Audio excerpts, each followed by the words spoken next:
తేన త్యక్తేన భుంజీదాహ. మనం పోయినసారి పార్ట్లో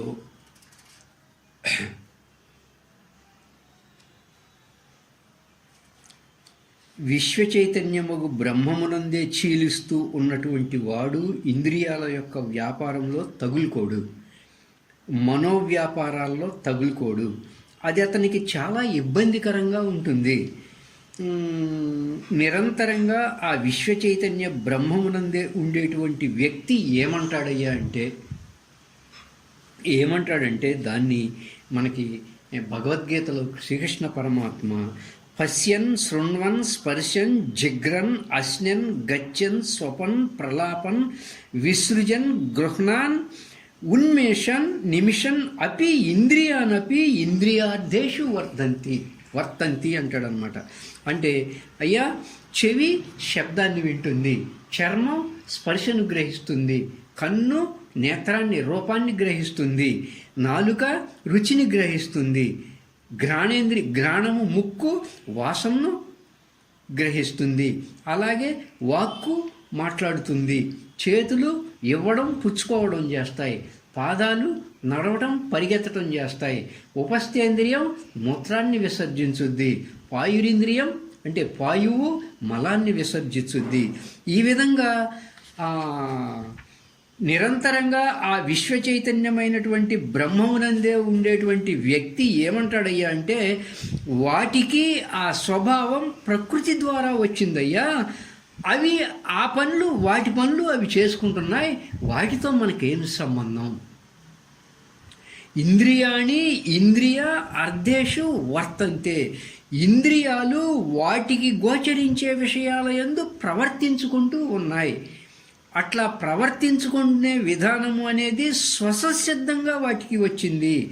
రావడం కారణం ఏంటి అంటే, చెవి అనేటువంటి ఇంద్రియము ఆకాశ అంశంతో పుట్టింది, చర్మము అనేటువంటి ఇంద్రియము వాయు అంశంతో పుట్టింది, నేత్రము అనేటువంటి ఇంద్రియము అగ్ని అంశంతో పుట్టింది, జిహ్వ అనేటువంటి ఇంద్రియము జలాంశంతో పుట్టింది, ముక్కు అనేటువంటి ఇంద్రియము భూమి అంశంతో పుట్టింది.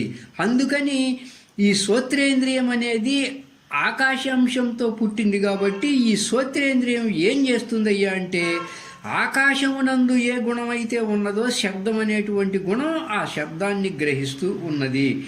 ఎందుకు పుట్టింది? ఎక్కడ? ఆకాశంలో పుట్టింది కాబట్టి ఆకాశమేమో కారణంగా ఉంది, శ్రోత్రేంద్రియమేమో కార్యంగా ఉంది. ఆకాశం కార్యం, చెవి ఆకాశ కార్యం చెవి, వాయు కార్యం చర్మం, అగ్ని కార్యం నేత్రం, జల కార్యం నాలుక, భూమి కార్యం ముక్కు. ఈ కార్యం ఏం చేస్తూ ఉంటుందంటే, ఆ కారణంలో ఉన్నటువంటి ఏ గుణాలైతే ఉన్నాయో, అంటే సపోజ్ ఆకాశ కారణం ఉందనుకో, ఆకాశ కారణంలో ఏ శబ్ద గుణం అయితే ఉన్నదో అక్కడికే పోతూ ఉంటుంది, ఇంకో విషయం దగ్గరికి పోదు. చెవి స్పర్శ దగ్గరికి పోదు, రూపం దగ్గరికి పోదు, రుచి దగ్గరికి పోదు, వాసన దగ్గరికి పోదు. ఎందువల్ల అంటే స్పర్శ అనేది వాయువు యొక్క గుణం కాబట్టి అది శబ్దం దగ్గరికి వెళ్ళదు, రూపం దగ్గరికి వెళ్ళదు, రసం దగ్గరికి వెళ్ళదు, వాసన దగ్గరికి వెళ్ళదు. అయితే ఆ వాయువులో ఉన్నటువంటి ఏదైతే స్పర్శ గుణం ఉన్నదో ఆ స్పర్శ గుణంలోకి ఏది పోతుంది? ఆ వాయువు యొక్క కార్యమై ఏ చర్మేంద్రియము ఉన్నదో ఆ చర్మేంద్రియము స్పర్శ దగ్గరికి పోతుంది. ఎందుకు? వాయు అంశతో పుట్టింది కాబట్టి. అన్నీ ఇలాగే ఉంటాయి. ఆ చర్మం ఏం చేస్తుంది? ఆ వాయువు యొక్క సంబంధమై ఉన్న గుణం స్పర్శ, ఆ స్పర్శని పొందటానికి చర్మం పోతుంది. అలాగే రూపాన్ని పొందటానికి నేత్రం పోతుంది, రుచిని పొందటానికి జిహ్వ పోతుంది, వాసనను పొందటానికి ముక్కు గ్రహణం పోతుంది. అంటే ఏ భూతమునందు ఏ ఇంద్రియం పుడుతుందో ఆయా ఇంద్రియములు ఆ భూతములో ఉన్న విషయాల వైపుకే పోతూ ఉంటాయి. అందుకే పరమాత్మ ఏమన్నాడయ్యా అంటే, ఇంద్రియాని ఇంద్రియార్థేషు వర్తంతే. ఇంద్రియాణి ఇంద్రియార్థేషు వర్తంతే, అంటే అవి వాటి వాటి స్వభావాన్ని అనుసరించి అలా పోతూ ఉన్నాయి. అందుకని ఇక్కడ బ్రహ్మజ్ఞాని ఏమంటున్నాడయ్యా అంటే, నాకు ఎలాంటి సంబంధము లేదు, కేవలం నేను సాక్షి మాత్రంగా బ్రాహ్మీ సంబంధ స్థితిలో ఉండిపోతాడే కానీ ఇంద్రియాల వెంట పరుగు తీయడు. మనమేమో ఇంద్రియాల మీద డిపెండ్ అయ్యాం, దాంట్లో బాగా తగులుకున్నాం. ఇంద్రియాలు లేకుండా విషయాలు పొందే అవకాశం లేదు కాబట్టి ఇంద్రియాలతో మమేకమయ్యాం. కాబట్టి నీలో నీవుగా ఉండే విధానాన్ని కోల్పోయాం పూర్తిగా. అంటే మన స్వస్థితిలో మనం ఉండే విధానాన్ని మనం పూర్తిగా కోల్పోయాం.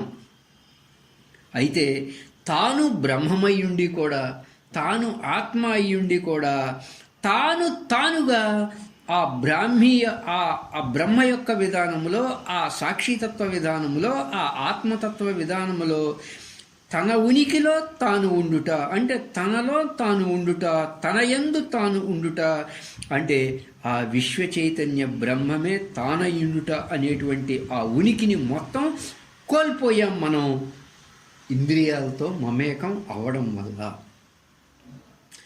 ఇంద్రియాలతోనే మమేకమై దాంట్లోనే ఉండిపోతున్నాం కాబట్టి మన పరిస్థితి ఇలా ఉన్నది.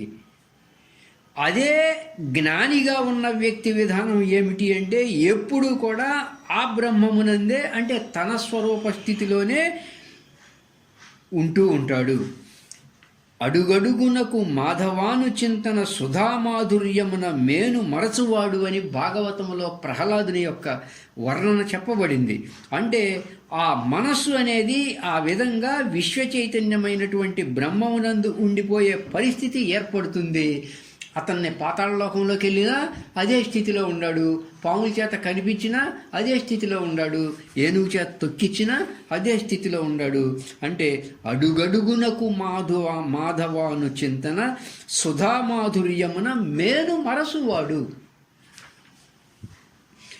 మనకి ఎట్లయితే విషయాల మీద రమించే విధానంగా మనసు ఏర్పడిపోయిందో, వాళ్ళకి విశ్వ చైతన్యమైనటువంటి బ్రహ్మమునందు లయమయ్యే విధానము వాళ్ళకి ఏర్పడింది.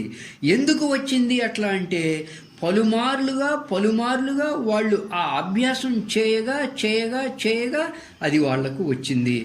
మనము కూడా పలుమార్లు ఈ వైపుకు చేయగా ఇది వచ్చింది. ఏది? ఇంద్రియాణి ఇంద్రియార్థేషు వర్తంతే ఇది ధారయన్. ఇది జ్ఞాని యొక్క భావన.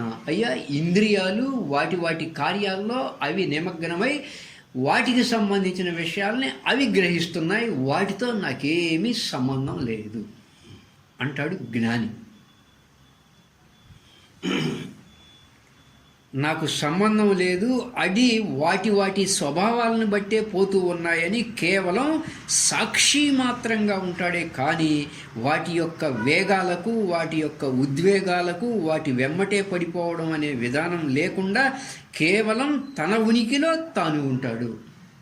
విశ్వ చైతన్య బ్రహ్మము యొక్క ఆనందాన్ని పొందుతూ ఉంటాడు. ఇంద్రియాల విషయాల యందు ప్రవర్తిస్తూ ఉన్నాయి. కాయేన మనసా బుద్ధ్యా కేవలై ఇంద్రియై అపి యోగినః కర్మ కుర్వంతి సంగం త్యక్త్యా ఆత్మశుద్ధయే అన్నారు. కర్మ సన్యాస యోగం 11వ శ్లోకంలో భగవద్గీతలో శ్రీకృష్ణ పరమాత్మ. అవి కేవలం క్రియావంతములుగా ఉన్నాయి. నేను కేవలం నిష్క్రియుడనై దేహేంద్రియములకు సాక్షినై కేవలం ఆత్మ యొక్క స్థితియందు, బ్రాహ్మీ స్థితియందు ఉన్నటువంటి అతడు విశ్వ చైతన్య బ్రహ్మమే తానయ్యుంటాడు, బ్రహ్మమునందే ఆనందిస్తూ ఉంటాడు. ఇది బ్రహ్మజ్ఞాని యొక్క లక్షణం.